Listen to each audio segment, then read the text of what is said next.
name is Jamie Diaz Ruiz. I'm from Byron, Illinois, and I commentate video games for a living. Yeah, it was actually something I never even wanted to do and had absolutely no interest in doing. I was always really good at talking in front of crowds. Like you could put me when I was in middle school or in high school to perform or just like give a speech in front of hundreds of people, and it would never faze me. So that's always something that I had on my side, which it helped out a lot when you're looking at how the field that I ended up being in. But yeah, it was one day I just turned on a Call of Duty event and I sat there and I was just listening to it, and I had no idea there were commentators. I thought for these events it was just going to be, the players just playing and that was going to be it, no voices. But I heard commentators like, oh, this is kind of cool.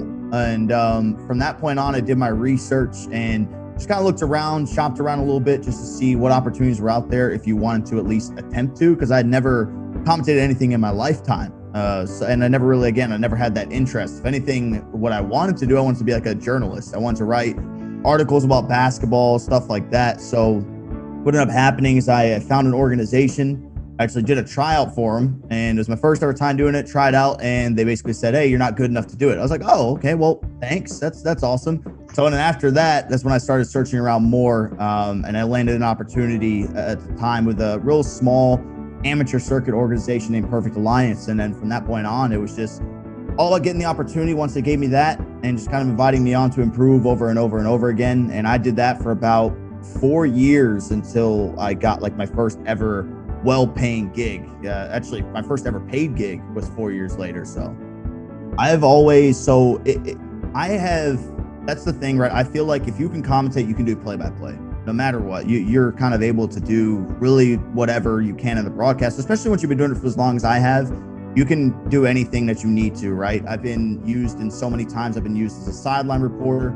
I've been used as a host. I've been used as an analyst, a play-by-play guy, a color commentator. It really just kind of varies where you fit in. That's what will make you one of the best in the industry, is that if you have all these tools in your arsenal that you can utilize, right? Well, people are going to want to pick you if you can excel at doing multiple things just in case. You never know what could happen.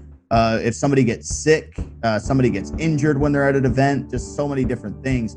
So for me, I fit in as a color commentator, what I do now with the 2K stuff. Obviously, when I work with a guy like Scott Cole, he's like a magician when it comes to the play-by-play. So that's really nice because it's cool having somebody who has a lot of real life experience. So they kind of fit into that sports play-by-play role better than like anybody else in this world would. If you go back and watch a broadcast, Scott will talk about the numbers more than I do. And for me, it's all about breaking down what I'm seeing in terms of gameplay, in terms of the archetypes. Why is this player doing this? How is he scoring this way?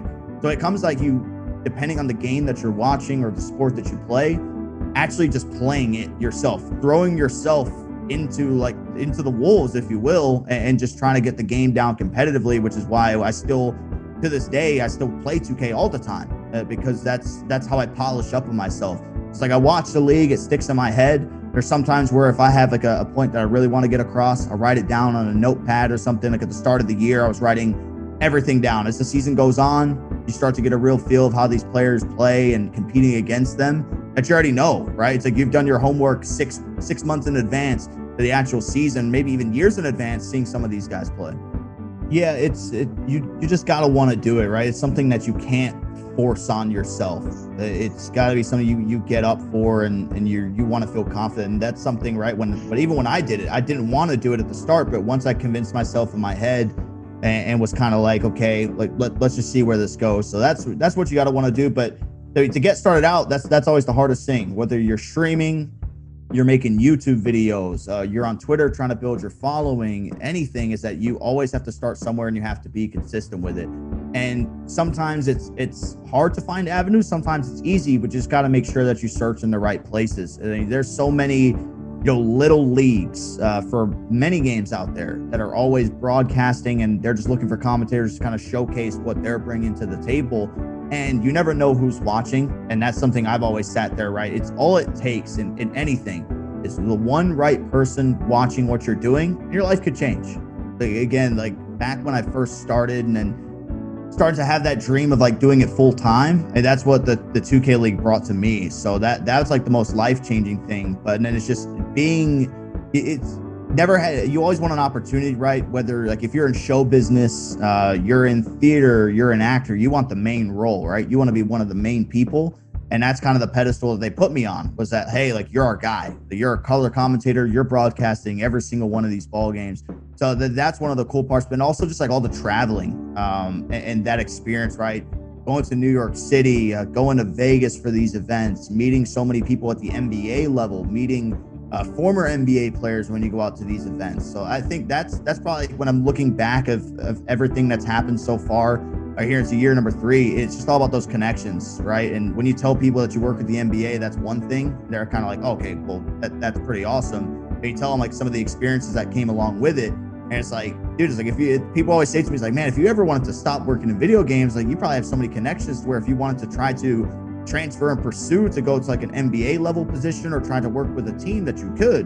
So that's something that that's probably just my favorite part. It's just overall just been the experience, how they've treated me, the past 3 years and everything.